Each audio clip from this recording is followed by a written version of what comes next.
Between New York and Italy, I honestly think I have eaten some of the best pizza this world has to offer. Then, some things changed. First, I had to stop eating gluten, then dairy. For a while, that basically meant I was done with pizza forever. I grieved this loss for years. I went through all the stages and landed upon acceptance. Except, I didn't accept it. That's why I'm here.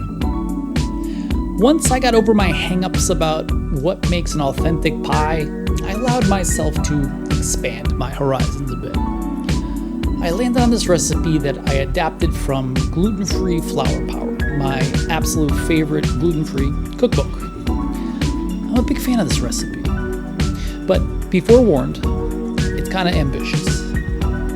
It's not the prettiest dough or the easiest to work with, but I've got a couple of ways to alleviate those issues. What this dough has going for it is texture. If I use that word a lot when discussing gluten-free substitutes, well, it's because it's sort of the name of the game.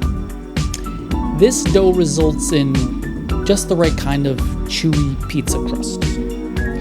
When I say chewy, I'm referring to that toughness you get when ripping into the perfect New York slice.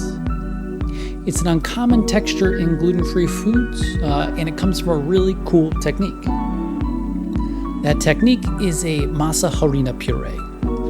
It's an extra step, but totally worth it for what it adds here. This is the same component I used when making my gluten-free Sardinia gnocchi recipe earlier this summer.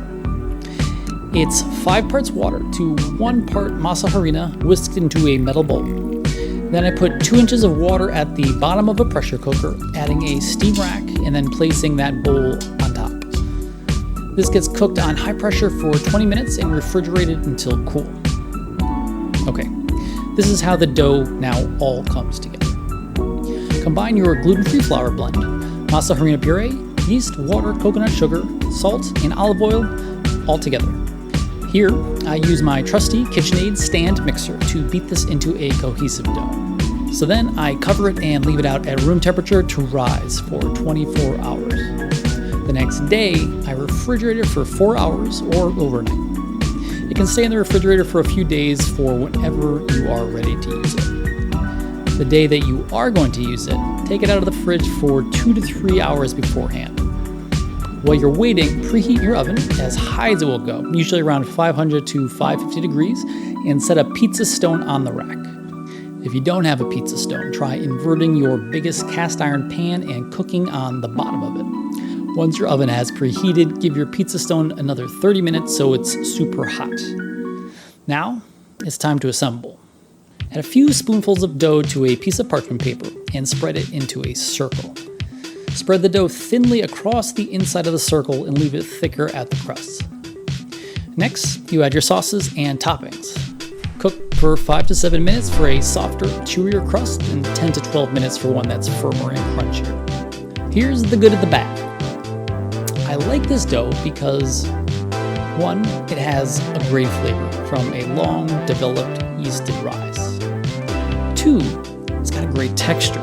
The Masa Harina puree adds a toothsome chew that you don't normally find in gluten-free foods. 3, longevity.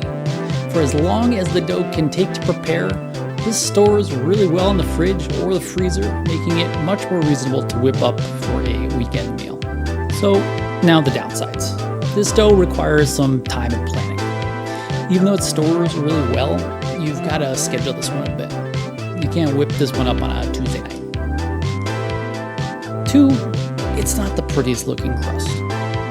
You eat with your eyes first, it goes the same. The lack of milk powder in the flour blend here leaves the crust a bit pale. Number 3, it's kind of a sticky dough. You won't be tossing this one over your head anytime soon, but once you get used to the idea of spreading it and forming your dough on parchment, it's not too big of a deal. So look, it's not a perfect recipe, but it is absolutely the best one around. The flavor and the texture for me are outstanding. Here is the crux of it. There's only two types of pizza in this world. There's good pizza, and then there's better pizza. Pizza on its own, well, that's never bad. The only thing bad about pizza is a life without it. Gluten-free, dairy-free, my constraints don't matter. Just so long as I am eating pizza and figuring out a way to make the next pie better, I'm living a good life. One last thing before you go. If you like this video, please click that like button down below. And if you want to see more videos like this, please click subscribe. Also, if you want to see this recipe in action, check out this next video where I make 5 killer pies. I'll see you next time. Ciao tutti.